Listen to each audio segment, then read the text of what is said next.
Hola mi amigo querido, en el estudio de esta semana debemos recordar que la diferencia que existe entre los seres humanos con relación a clases sociales, económicas, en fin, no es el plan divino, nunca fue el plan divino.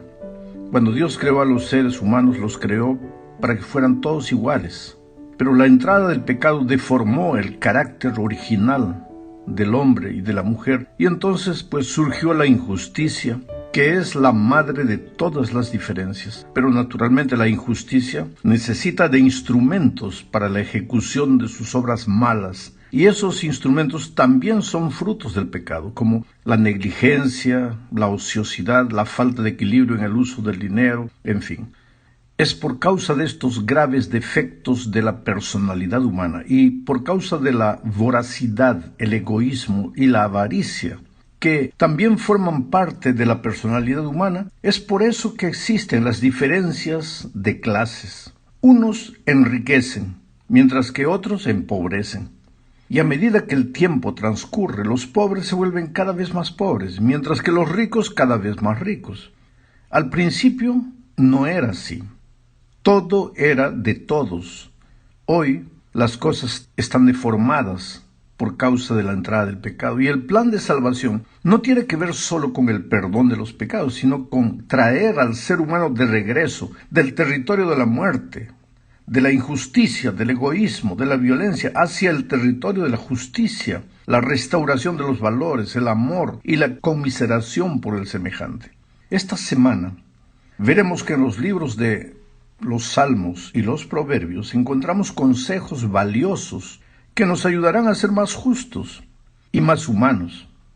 Para empezar, por ejemplo, leamos Salmos 9, 18 al 20. Dice: porque no para siempre será olvidado el menesteroso, ni la esperanza de los pobres perecerá perpetuamente. Levántate, oh Jehová, no se fortalezca el hombre, sean juzgadas las naciones delante de ti. Pon, oh Jehová, temor en ellos, conozcan las naciones que no son sino hombres. Sabes, hay pensamientos valiosos en este texto. El primero es que no para siempre será olvidado el menesteroso, ni la esperanza de los pobres perecerá perpetuamente. Esta es una promesa maravillosa para aquellos que están siendo víctimas de injusticias de cualquier tipo. En el momento de las dificultades puedes tener la impresión de que nunca saldrás de esas circunstancias difíciles, pero Dios ha prometido que no para siempre será olvidado el menesteroso, ni la esperanza de los pobres perecerá perpetuamente. Necesitas confiar en Dios como el Dios de la justicia y clamar: levántate, oh Jehová, no se fortalezca el hombre, sean juzgadas las naciones delante de ti. Pon, oh Jehová, temor en ellos, conozcan las naciones que no son sino hombres. Y aquí está el segundo pensamiento del texto. Dios se levantará y juzgará a todos los que cometan injusticia.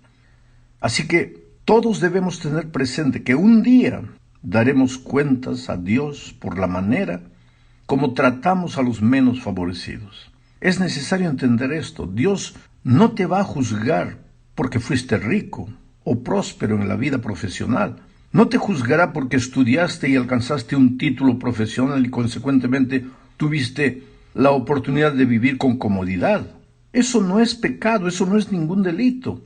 Al contrario, Dios desea que su pueblo sea cabeza y no cola. Él desea lo mejor de lo mejor para ti, no solo en el cielo, sino también en esta tierra. Pero el juicio que Dios traerá es por la manera como te relacionaste con aquellos que tenían menos que tú, por el modo como los trataste o por la indiferencia delante de las necesidades de otras personas. Es por eso que seremos juzgados. Vamos ahora a la segunda parte. Aquí veremos que Dios no dará por inocente al que en algún momento tuvo la oportunidad de ser justo en el trato con sus semejantes, y sin embargo no lo fue. Es que a pesar del orden y las reglas sociales que el Señor le dio a su pueblo en varias ocasiones a lo largo de la historia, Israel, por ejemplo, no cumplió con ese plan. Se olvidó de los consejos, de las instrucciones divinas, y se volvió como las otras naciones que la rodeaban. El pueblo de Israel empezó a vivir un patrón de injusticia y de opresión con su propio pueblo. Los dirigentes y los jueces solo se preocupaban por sí mismos, y su favor podía comprarse con sobornos, sin tribunales que los protegieran, pues el común del pueblo, especialmente los pobres, eran explotados social y económicamente. Entonces Asaf escribe el Salmo 82 como si fuera la voz de aquellos que no tenían voz. Este Salmo, el 82, es una advertencia a todos los que ejercen autoridad de una o de otra manera. En el Salmo se habla específicamente de los jueces, pero aquí pueden ser incluidos todos los que de una u otra forma tienen personas bajo su comando o tienen que tomar decisiones que influyen en la vida de otras personas. Desde el gerente general de una empresa, por ejemplo, pasando por el patrón con relación a su empleado y llegando hasta el padre y la madre con relación a sus hijos. La advertencia es para todos. Salmo 82. Vamos a leer los versos 3 y 4. Defended al débil y al huérfano. Haced justicia al afligido y al menesteroso. Librad al afligido y al necesitado. Libradlo de mano de los impíos. Y esta orden tiene una razón de ser. La razón es simple. El versículo 7 dice, como hombres moriréis, y como cualquiera de los príncipes caeréis. Es por esta razón que Asaf termina su salmo, el Salmo 82, con el clamor del versículo 8. Levántate, oh Dios, juzga la tierra, porque tú heredarás todas las naciones. Nuevamente aquí encontramos la idea de que un día enfrentaremos el juicio por lo que hicimos o dejamos de hacer. Ahora, es muy bonito, sabes, en la hora de la escuela sabática levantarse, o para mí aquí, preparando este comentario, es muy bonito decir, mira, tenemos que ser justos, tenemos que tratar con amor a las personas que están bajo nuestra influencia, etcétera, etcétera. Pero ¿y en la hora? ¿Cómo vivo? ¿Cómo trato a los otros? ¿Cómo me relaciono con los que necesitan más de mí? Soy compasivo, soy misericordioso, porque predicar, hablar de esto es muy fácil, pero ¿y hacerlo? ¿Cómo tratas a tu empleada en casa? ¿Cómo tratas a tus hijos? Este es el asunto. Y esto depende del carácter de Jesucristo reproducido en tu vida, porque cuando el carácter de Jesús no se ha reproducido en tu experiencia, pues hablar va a ser fácil, pero vivir no. Pero cuando Cristo se refleja en ti, ahí vas a vivir la experiencia del amor y en consecuencia tus palabras serán coherentes con tu manera de hacer las cosas. Vamos a la tercera parte de este estudio. Aquí veremos el Salmo 101. Este es un salmo para líderes. Estos versículos fueron compuestos por David en los primeros días de su reinado, en su experiencia como guerrero de Saúl. Después también en su experiencia como fugitivo de Saúl. David había constatado por sí mismo cómo un rey que pierde el rumbo, un líder que pierde el rumbo, como el caso de Saúl, puede perjudicar a la nación toda y a su propia familia.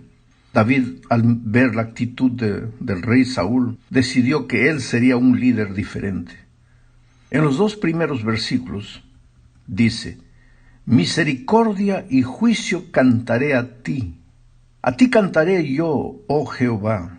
Entenderé el camino de la perfección cuando vengas a mí. En la integridad de mi corazón andaré en medio de mi casa.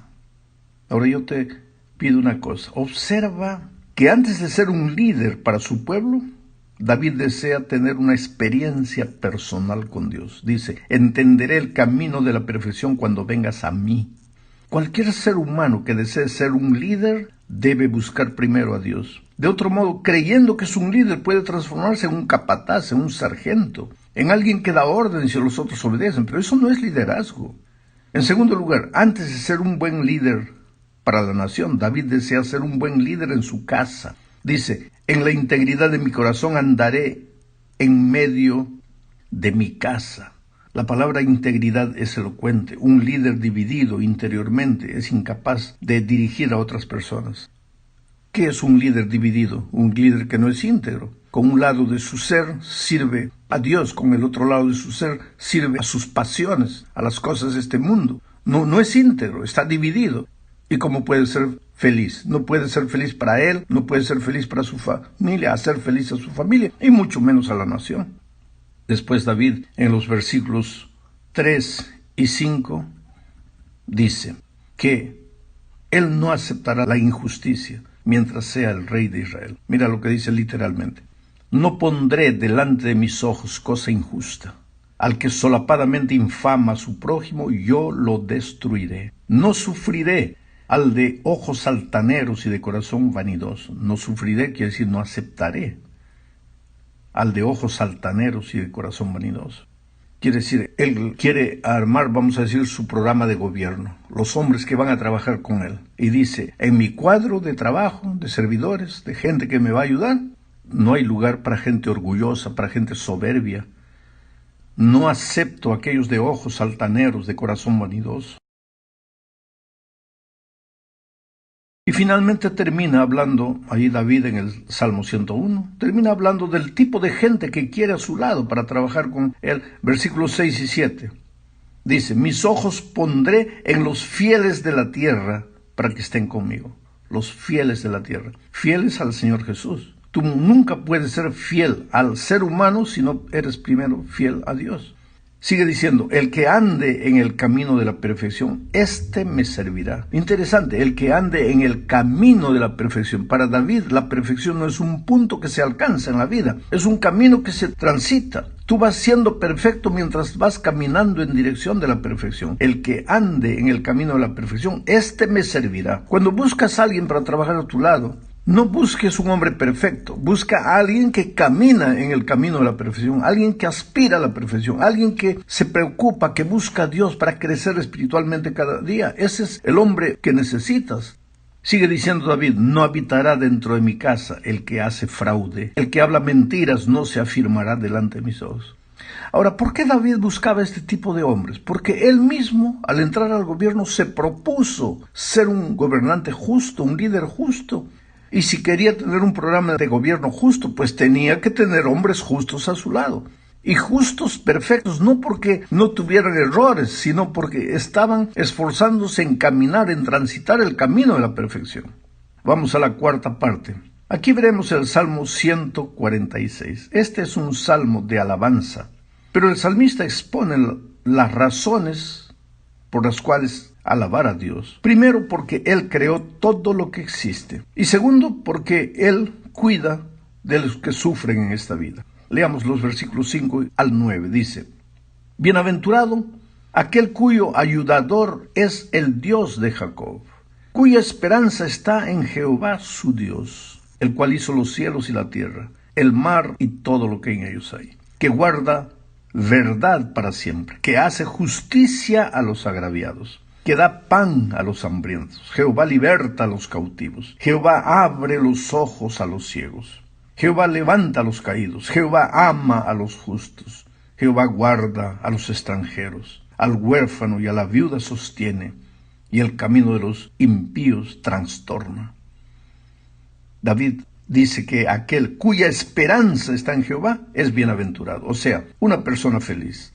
La expresión cuya esperanza está en Jehová se repite de muchas maneras en la Biblia. Quiere decir depositar la esperanza en Dios. ¿Qué significa eso? Andar con Dios. ¿Y qué significa eso? Permanecer con Él. ¿Y qué significa eso? Edificar en la roca. Y eso, cargar el yugo de Cristo. Y eso, tomar la armadura de Dios o vivir con Dios. Y todo esto, estas expresiones románticas bonitas, pueden ser resumidas en la maravillosa experiencia de andar con Dios, en espíritu de oración, orando todo el tiempo, estudiando la palabra de Dios todos los días y buscando a una persona para traerla a Jesús. Solo que, mientras vas haciendo todo esto, vives la experiencia de Dios. Y en el Salmo 101, Dios se preocupa por los necesitados y carentes y sufridores. Entonces, andar con Dios no es una experiencia romántica para ser simplemente cantada, sino para ser vivida, haciendo las obras que Dios hace. Y si Dios se preocupa por esa gente que sufre, el cristiano que dice que está andando con Dios, que está permaneciendo en Dios, pues tiene que preocuparse por la gente que sufre. Llegamos entonces al fin de este comentario, revisando algunos pensamientos del libro de los Proverbios. El tiempo no alcanzaría para hablar de lo que Salomón escribió sobre la administración correcta de la vida, pero diremos que Proverbios es el libro de la sabiduría. Ahora, sabiduría no es conocimiento, sabiduría es el uso correcto del conocimiento. La mayoría de las veces nos colocamos a nosotros mismos en situaciones difíciles por falta de sabiduría. Y solo Dios nos puede dar la sabiduría. Bueno, voy a tomar algunos versículos del capítulo 9 de los Proverbios. Versículos 5 al 7 dicen: abominación es a Jehová todo altivo de corazón. Ciertamente no quedará impune. Con misericordia y verdad se corrige el pecado, y con el temor de Jehová los hombres se apartan del mal, cuando los caminos del hombre son agradables a Jehová. Aún a sus enemigos hace estar en paz con él. Mejor es lo poco con justicia que la muchedumbre de frutos sin derecho. Voy a empezar por la última parte. Mejor es lo poco con justicia que la muchedumbre de frutos sin derecho. Otras versiones dicen: más vale tener poco con justicia que ganar mucho con injusticia. Percibe de nuevo la palabra justicia. Dios se importa mucho con la justicia, porque Él es justo. Y si Dios es justo y la fuente de la justicia, entonces nadie puede ser justo estando lejos de Él. La persona que se aleja de Dios es porque cree que no necesita de Él. Esa actitud es llamada de orgullo. Orgullo es la loca idea de que puedes vivir solo y administrar tu vida como quieras. Pero Salomón dice: abominación es a Jehová todo altivo de corazón. Y después añade: ciertamente no quedará impune. Y nuevamente aquí el tema del juicio. No hay impunidad en el reino de Dios. En este mundo puedes abusar del poder como quieras, pero necesitas saber que con Dios no existe impunidad, porque toda obra será traída a juicio. A estas alturas conviene preguntar: ¿cómo viven los hijos de Dios? Salomón responde: con el temor de Jehová los hombres se apartan del mal. El ser humano tiene dos caminos: o te apartas de Dios o te apartas del mal. Si escoges apartarte del mal es porque caminas con Dios. Y entonces Salomón afirma que cuando los caminos del hombre son agradables a Jehová, aún a sus enemigos hace estar en paz con él. Quiere decir, la vida se torna fácil de ser vivida porque aún a sus enemigos hace estar en paz con él. Es por eso que nadie pierde por extender la mano a los que pasan por momentos difíciles. Dios es un Dios de amor y está siempre dispuesto a dar una segunda oportunidad a los que deseen ser usados por Él. Yo quiero revisar mi propia vida y analizar en qué sentido yo puedo estar practicando injusticia, quiere decir, no extendiendo la mano al que necesita de mí. Voy a darte ejemplos prácticos de lo que es extender la mano al necesitado. Vamos a decir que tienes un empleado, él trabaja para ti. Tú sabes que ese empleado trabaja para ti porque básicamente necesita de dinero para sobrevivir. Llega el fin de mes. Tú tienes el dinero para pagar, pero postergas sin motivo. Tienes el dinero para... Oiga, tienes el dinero para pagar, paga. Ese hombre está esperando, contando las horas para recibir su dinero. ¿Por qué tienes que postergar? Son cosas simples de la vida. Es tu empleado, sí, trabaja para ti, pero pide por favor. No es porque eres jefe, no es porque porque pagas al final del mes, que lo vas a considerar como alguien inferior a ti. Óyelo, escúchalo, de repente tiene un consejo sabio para ti, aunque tú eres el jefe. Y esto es para todas las áreas de la vida, para el trabajo, en la comunidad, en la iglesia, en la familia, en fin. Coloquemos la vida en las manos de Dios y dejemos que Él nos use con sabiduría para romper este mundo de desequilibrio y hacer nuestra parte para hacer de Él un mundo más equilibrado y más justo. Que Dios te bendiga.